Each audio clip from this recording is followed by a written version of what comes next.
In today's video, I'm going to teach you how to change fiscal year in HubSpot. If your company follows a fiscal calendar that doesn't start in January, updating this setting in HubSpot ensures your reports, quarters, and forecasts line up with how your business actually measures time. Here's how to make the change confidently and understand what it affects. Start by opening your browser and searching for HubSpot. Click the official HubSpot site and sign into your account. Make sure you're in the correct portal if you have access to more than one, and that you have the necessary permissions to edit account settings. If you don't see the options I'm about to show, check with your admin to adjust your user permissions.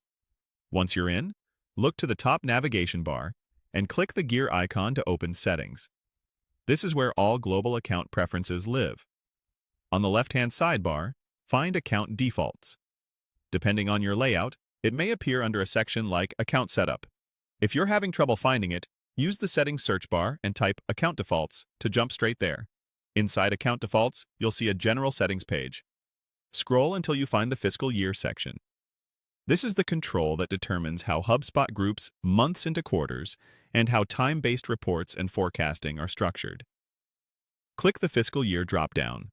You'll see options that let you choose the month your fiscal year begins. Select the one that matches your organization's official fiscal start. For example, if your fiscal year starts in April, pick April so that Q1, Q2, Q3, and Q4 align with that schedule. This selection applies across your HubSpot portal, so choose carefully to reflect your finance team's standard.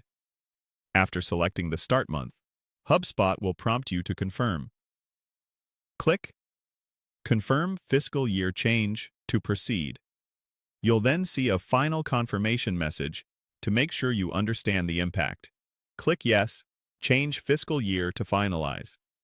The update applies immediately, and HubSpot will use your new fiscal year for quarters, filters, and relevant reports. A few tips as you wrap up. Give your dashboards and reports a quick review to ensure any date filters or goals are aligned with the new fiscal year. If you use forecasting, pipelines, or sales goals, verify that your targets reflect the updated quarter boundaries. And if you collaborate with teammates on shared dashboards, let them know the fiscal year has changed, so everyone interprets the data consistently. That's it. Your HubSpot fiscal year is now set to match your organization's calendar.